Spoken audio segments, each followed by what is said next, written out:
nuevamente a todos, bienvenidos a todos los que hacemos el esfuerzo por estar aquí hoy domingo para darle la gloria y la honra a Dios. Hoy Dios va a hablar con nosotros en unos aspectos, relativamente en tres aspectos muy importantes que como hijos de Dios a veces nos cuesta trabajo entender, sobre todo para los que tenemos ministerios dentro de lo que es la palabra de Dios, ya que muchas veces está mal intencionado que la gente o las personas tengamos ministerios, y en ocasiones en muchas iglesias hay más personas con ministerios arriba en la plataforma que gente abajo en las sillas, o personas abajo en las sillas escuchando la palabra de Dios. Probablemente arriba hayan 25 gentes del staff y solamente abajo hayan 10 o 15 personas escuchando la palabra de Dios. Entonces, ¿eso es malo o eso es bueno? No, relativamente o verdaderamente no, siempre y cuando las personas que están arriba realmente estén caminando o conozcan definitivamente a la perfección el andar y el moverse de Dios. Lo cual, siendo honestos, la pregunta más grande que podríamos hacernos es: ¿conocemos realmente a Dios a profundidad? Y yo les podría decir sin temor a equivocarme que pensamos que sí y creemos que sí, pero nosotros nunca acabamos de conocer a nuestros hijos, a nuestros familiares y peor aún, mucho menos a nosotros mismos. Entonces, ¿cómo pensamos engañarnos en pensar que realmente conocemos a Dios? Si sobre todo no hemos iniciado, no hemos mantenido una relación íntima y personal con Él. Los voy a invitar a que abran su Biblia en Marcos capítulo 6, versículos del 37 en adelante. Me voy a traer la Biblia en lo que llega el pastor. No sé si alguien nos quiere apoyar con esto. Marcos 6, capítulos del 37 en adelante. Pero, a ver, 6.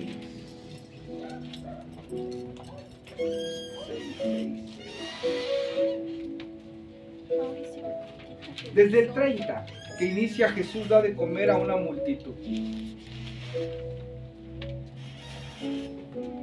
Salí, ¿vale? Cuando la tengamos me avisan. Marcos 6:30. Ajá. Amén. Que es donde Jesús le da de comer a los 5,000. ¿Alguien se acuerda de este pasaje? ¿Y alguien de ustedes ha escuchado hablar a pastores o a predicadores que hablan acerca de la multitud de los 15,000? ¿Nunca? Cuando dicen, no, aproximadamente habían 15,000 personas y Dios les dio de comer a todos. ¿Alguien se ha preguntado por qué? Si en la Biblia dice que son 5,000. Nunca se habían puesto a pensar eso, ¿no? Ok. La Biblia nos da una referencia que son 5,000 hombres, sin contar a mujeres y a niños. Y se calcula que en promedio cada uno de ellos llevaba a su mujer, esposa. Y que en promedio cada uno de ellos tenía un hijo. Estamos hablando de 15,000 aproximadamente personas. Amén. Pero si contextualizamos un poco, en aquellos años no tenían un hijo. No tenían un hijo, exactamente. Y había quien no llevaba ni a mujer ni a hijo, estamos de acuerdo. Pero es un promedio, es más o menos lo que se sigue acostumbrando hoy a sacar los famosos ponderados en cuestión de contabilidad o matemáticas, ¿no? La Una media. estimación. La media. La media. Bien. Me gustaría que alguien me apoyara con la lectura de este texto. Y si pudiéramos hacerlo en la versión del lenguaje actual, si me apoyaran, por favor. Desde el 30 hasta... Le vamos a dar la vuelta porque vamos a llegar hasta Jesús camina sobre las aguas y terminamos ahí. Pero en lenguaje actual, ¿no? Todo el lenguaje actual. Vamos a prestar atención, por favor, porque quiero hoy, el Señor necesita que entendamos algo. Dios quiere poner nuestra cabeza y nuestro corazón en orden, pero necesita que, al igual que los discípulos que pasaron por esa prueba, necesita que también nosotros pongamos una mente abierta y un corazón dispuesto para entender su palabra. Amén. Amén. Adelante. Dice, los apóstoles volvieron a reunirse con Jesús y le contaron todo lo que habían hecho y enseñado. Pero eran tantos los que iban y venían que ni tiempo tenían para comer. Entonces Jesús les dijo, vengan, vamos a un lugar tranquilos para descansar a solas. Y él y los apóstoles se fueron en una barca a un lugar apartado. Pero la gente que los vio partir adivinó hacia dónde iban. Así, la gente de todos los pueblos cercanos se fue a ese lugar y llegó antes que Jesús y sus discípulos.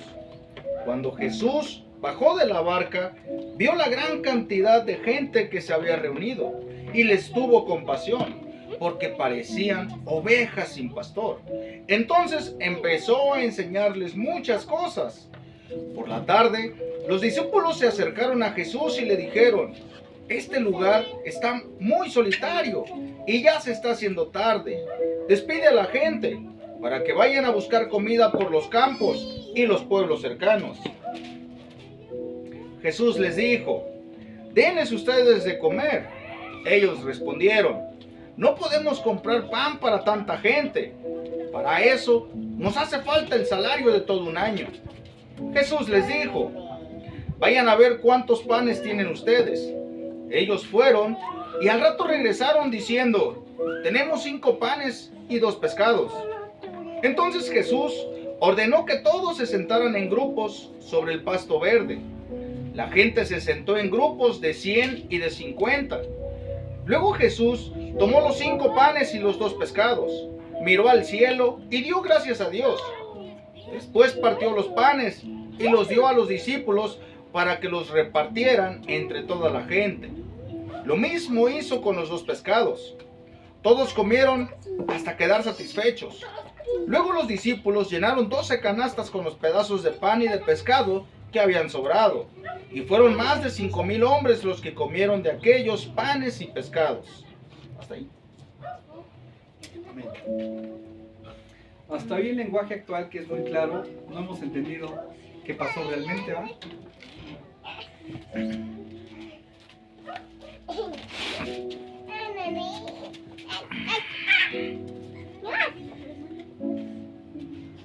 Dios habla hoy, dice, voy a la contemporánea.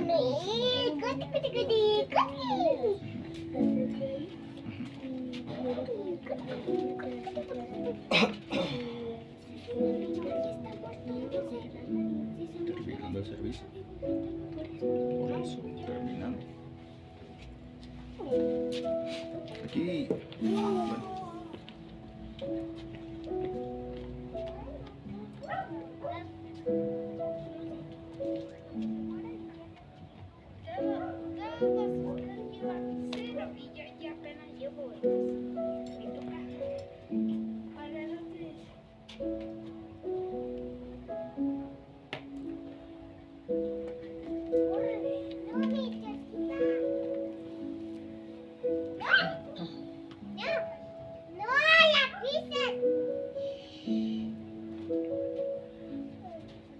Lenguaje Dios habla hoy, quiero enfatizar nuevamente en lo que pasó. Preguntan los apóstoles, los discípulos de Jesús, ¿quieres que vayamos a comprar pan por el equivalente al salario de 200 días para darles de comer a todos? Y Jesús les dijo, contabilicen qué es lo que traen. Y ellos fueron, y en una versión dice, ni siquiera fueron a asomarse, solo dijeron 2 peces y 5 panes. Y Jesús les dijo, tráiganlos. Mis hermanos, al inicio de este versículo dice que Jesús les ordenó a los discípulos el primer envío, donde los manda de 2 en 2, y dice la palabra de Dios, y les dio autoridad para expulsar demonios, y los envió a toda la región. a que hablaran y llevaran la palabra de Jesús. Y por lo que la palabra de Dios nos deja entrever, ese viaje, esa salida a esa región fue todo un éxito. Tanto que la gente lo seguía. Imagínense que ahorita les avisan que va a venir Luis Miguel a San Juan del Río, al centro, y ya se imaginarán la cantidad de mujeres, de hombres y de niños que se van a congregar para ir a ver a Luis Miguel. ¿Estamos de acuerdo? Y entonces, probablemente Luis Miguel ni siquiera pela a la gente, ¿va? Pues él está en otra historia, él piensa otras cosas, pero se han fijado en la gente de en su gente de seguridad, en su gente de su staff, que casi son los que sienten que ellos son los que deberían de estar dando el autógrafo, que se ponen bien pesados y que muchos dicen, ay, qué sangrones, ¿no? O sea, pues, ¿qué les quita? Bueno, imagínense en esa actitud a los discípulos de Jesús. Llegaron, se sentían y Jesús les dijo, platíquenme cómo les fue, vénganse, vamos a apartarnos y vámonos a un lugar seguro a donde podamos estar tranquilos y que nosotros podamos comer. Y entonces dice la palabra de Dios, pero tanta gente los veía moverse que la gente los seguía, los acosaba, los cerraba. Y entonces al ver la necesidad de hablar con el pueblo, Jesús les dijo, organícenlos, vamos a comer. Y entonces imagínense a estos amigos todavía sin el sentir del Espíritu Santo, sintiéndose, espérate, pues sí vamos a hablar aquí nomás la banda, los buenos. Alguien dice por ahí, Señor, pues ya se hizo tarde, mejor ¿por qué no los mandas a que vayan a conseguir que comen? Mientras nosotros acá, no sé, pedimos una pizza, ¿no? Organizamos un sushi, una carnita asada. Y el Señor les dice, organícenlos y denles de comer. Imagínense cómo se frustraron estos amigos, los discípulos, porque vuelvo a repetir, imagínense el ego que en ese momento venían cargando. Yo acabo de convertir a toda una colonia completa al Señor. Y a lo mejor, no sé, Marco le decía, no hombre, yo me traje a todo San Juan del Río. Nomás me faltaron los que estaban en turno de las empresas, pero deja que salgan. También me los traigo. Venían con un ego muy elevado. ¿Comprendemos esa parte? A veces, ¿qué llega a pasar cuando yo doy un sermón y todos dicen, ay, hermanito, gracias Dios estuvo contigo? Todos los días de mi vida. Dios va a estar conmigo. Bueno. Perdemos el piso, se nos va la idea. Ya no es Dios hablando, ya es... Sin temor a equivocarme, yo les puedo decir que muchas veces el enemigo ha tomado esa actitud de los hermanos para empezar a cambiar la palabra y el verdadero significado y sentir de reunirse los domingos. Y entonces deja de ser el Espíritu Santo el centro principal de la reunión y obviamente a nuestro Señor Jesús para darle paso a lo que yo quiero escuchar. Para darle paso a lo que me van a decir sin lastimarme, porque yo vengo muy lastimado. La vida me ha agarrado como trapeador, pero ni siquiera sobre un piso de loseta, sino sobre un piso de concreto y que ya está raspando. Ya me deshilaché todo. No es justo que todavía venga a escuchar un sermón en donde me va a decir que estoy mal, que estoy haciendo mal y que me tengo que enderezar. ¿Verdad que no? Entonces me van a consolar, me van a sobar y me van a decir, ay no, pobrecito, él ya no necesita escuchar cosas más fuertes. Mejor vamos a decirle que Dios es amor y empezarle a hablar bonito. Y entonces todo esto ha ido empezando a cambiar, de modo que el Evangelio se ha empezado a modificar a necesidades y a conveniencias. Pero la realidad es que si no duele, no sirve. Y esa es una realidad. Pero bien, retomamos el punto de los discípulos, en donde encima de todo, después de que se sintieron molestos, que venían cansados, que traían un ego muy elevado, ¿qué fue lo que les hizo Jesús? Puso a prueba. Empiecen a acomodarlos y ustedes sírvanles de comer. Y encima de todo yo tengo que salir a darles de comer, fue la contestación. O sea, ¿por qué no escogemos a alguien del grupo que vaya y que se organice con ellos? No, yo tengo que ir a dar de comer. No obstante de eso, de mis recursos. Oye, pero si no nos alcanza, y tú quieres que les demos de comer a todos. Señor, no podemos. Mis hermanos, aquí quiero empezar a entrar en materia de cuántas veces, para que podamos entender qué es lo que el Señor nos quiere decir hoy. ¿Cuántas veces nos ha pasado que vivimos una vida tranquila, que estamos en paz con nosotros y de un segundo, ya no digo que de un instante, sino de un segundo al otro, cambia totalmente? Cambia totalmente en el momento que yo estoy muy tranquilo con mi trabajo y de repente me hablan para decirme, oye, ¿qué crees? Estamos muy a gusto, pero te tenemos que decir que es momento de que te dejemos ir para que puedas crecer y elevar. Y yo no estoy pidiendo que me dejen ir. Yo necesito ese trabajo y necesito trabajar. ¿Cuántas veces hemos estado en la predicación de que estamos aparentemente bien con nuestra pareja y de la noche a la mañana, en un segundo cambia todo y te dice, me quiero separar? Y entonces relativamente después de una gran tranquilidad viene una tormenta, viene una tempestad y en una fracción de segundos cambia nuestra vida.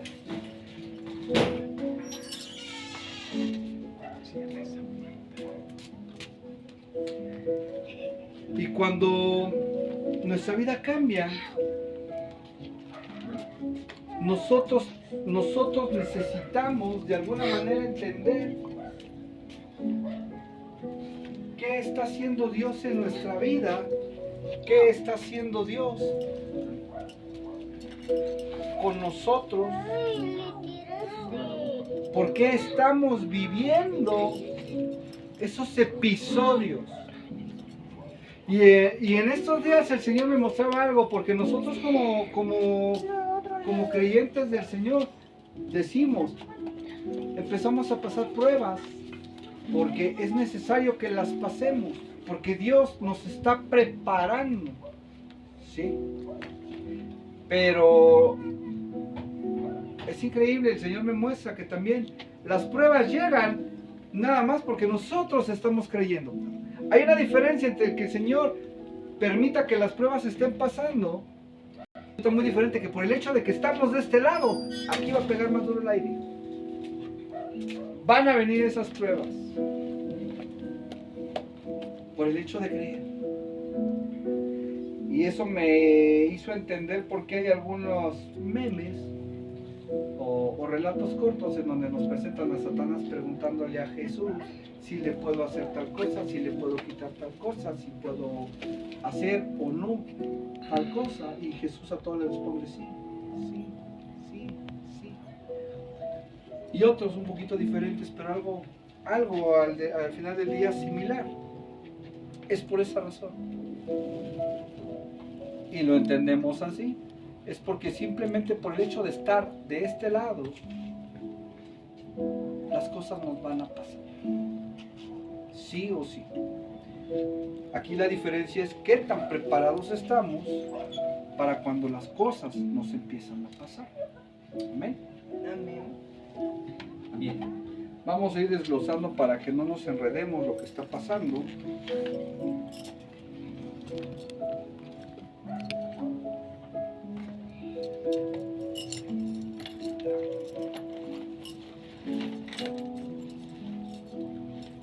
Los discípulos se molestaron o mostraron resistencia cuando Jesús les ordenó dar de comer a los 5,000. Por varias razones que reflejan su incredulidad y falta de comprensión de ese momento. Amén. Nosotros vemos los pasajes y a veces los leemos, pero no entendemos que todo está escrito para enseñanza.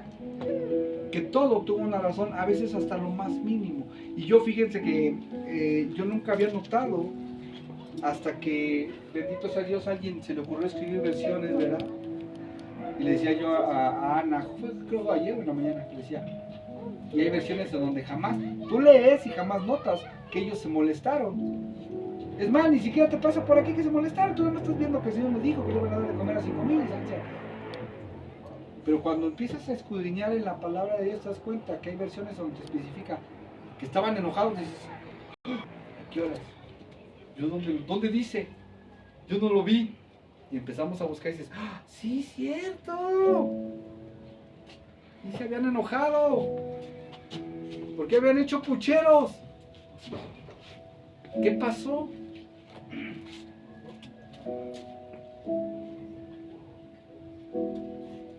Hay 5 limitantes o 5 razones por las cuales tuvieron que pasar por ese momento. Una de ellas era, el Señor quería que ellos entendieran que había una limitación de recursos. ¿Qué es una limitación de recursos para nosotros? Hermanita, si yo te pregunto ahorita en casa, ¿cuántas piñas tienes? ¿Qué me dirías? ¿Piñas? Mangos. Tampoco. Cero fruta. Bueno, no tengo ni limón. Ni limón. Esos son tus recursos actualmente, ¿estamos de acuerdo? Hola, bonita. ¿Qué pasaría si ahorita llegara el hermano Juan a tu casa y te dijera, hijo, que me mandaron a... Kailani, ¿me permiten dar la plática? Por favor. Entonces, imagínate que yo llegara ahorita a la casa y dijera, hermanito, es que no puedo tomar otra cosa más que agua de limón. Entonces decir, hijo, el hermanito, es que no tengo limón, ¿verdad? Hay una limitación de recursos. A eso nos lleva la palabra cuando decimos que los discípulos de Jesús se enfrentaron a una limitación de recursos. Porque contaban con dos peces, 5 panes, ¿cierto? Cuando Jesús les dijo, denles a ustedes de comer, los discípulos inmediatamente pensaron en los recursos materiales que tenían, que eran claramente insuficientes, 5 panes y 2 peces, respondiendo de una forma casi sarcástica. ¿Quieres que vayamos y compremos pan por 200 denarios para darles de comer? Ese comentario revela su frustración, ya que no veían cómo podían cumplir con esa orden. Para ellos la situación era imposible desde una perspectiva, óiganlo bien, desde una perspectiva humana. Mi perspectiva es muy limitada. En pocas palabras decimos, a mí se me cierra el mundo. Hay personas a las que les das un crucigrama y lo empiezan a ver, no, es que no le sé, yo no veo por dónde. Y hay gente que dice, no hombre, dame chance, yo lo resuelvo. Y si te lo resuelven. Tenemos diferentes limitantes. Y no porque una persona, y lo voy a decir como es, ¿sale? No porque una persona pensemos que sea tonta y la otra sea muy inteligente, no. Simplemente enfrentamos las situaciones de maneras diferentes. Hay quienes con poquita presión se bloquean y hay quienes necesitan mucha presión para bloquearse, ¿ok? Pero vuelvo a repetir, no por eso uno es mejor que el otro. Porque yo les puedo asegurar, sin temor a equivocarme, que el que se bloquea con poquito tiene otras cualidades de resistencia más grandes que el que tarda para bloquearse. ¿Me explico? Somos muy diferentes. El punto número 2 sería su falta de fe.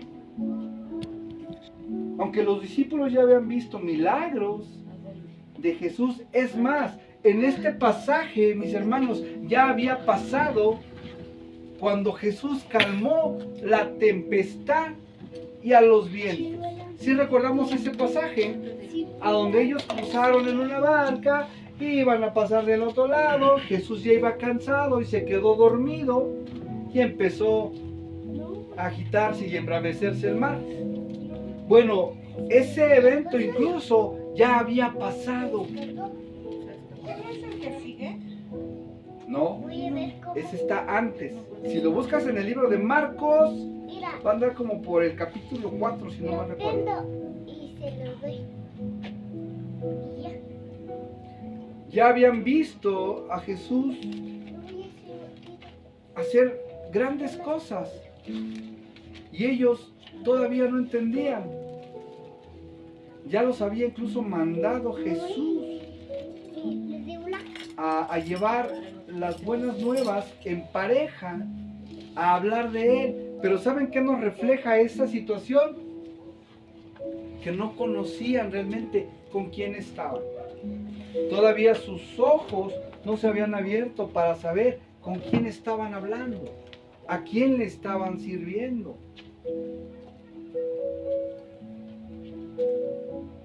Se enfocaron en sus limitaciones en lugar de recordar el poder de Jesús para hacerlo posible. La magnitud del desafío. La multitud era enorme, 5,000 hombres, sin contar obviamente lo que hablamos hace un rato, a sus mujeres y a sus hijos.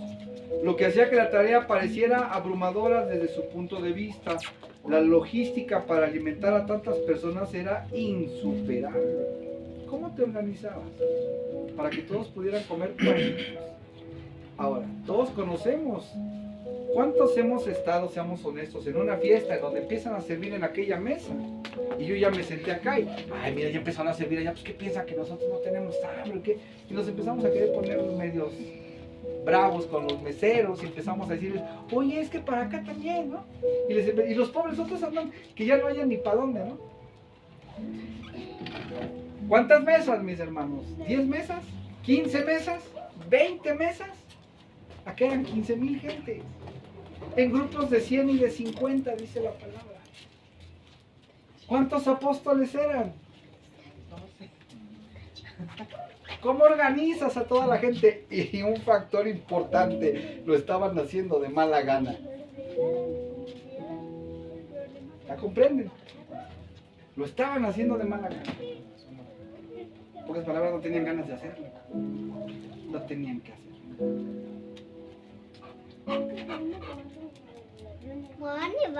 4. Las expectativas desafiadas. Es probable que los discípulos no esperaran que Jesús les pidiera participar activamente en la solución. Su enfoque estaba en despedir a la multitud para que se valieran por sí mismos. Pero Jesús los desafió a pensar y a actuar con fe, lo que pudo haber causado incomodidad y molestia. Y es lo que estamos hablando. Estaban enojados, estaban enchilados. ¿Cómo que nosotros? Aparte, imagínense, y es lo que les digo, ¿en qué momento te baja de tu pedestal el Señor? Venían ellos por acá que ya casi flotando 20 centímetros del suelo, porque habían hecho obras para el Señor. Venían de enseñarle a las personas, de hablarle a las personas. Y que las personas casi quisieran, ay, déjame tocarte. Y entonces ya todos venían casi flotando así delante del Señor. Y luego el Señor dijo, órale, vamos a darles de comer.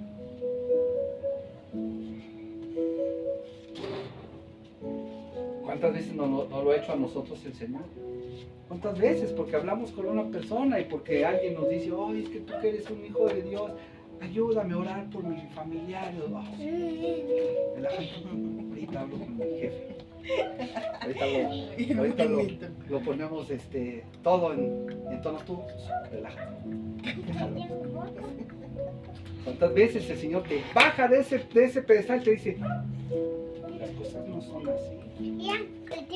Humildad ante todo. Humildad ante todo. A veces es necesario, no digo a veces, es necesario que el Señor nos baje de nuestra nube.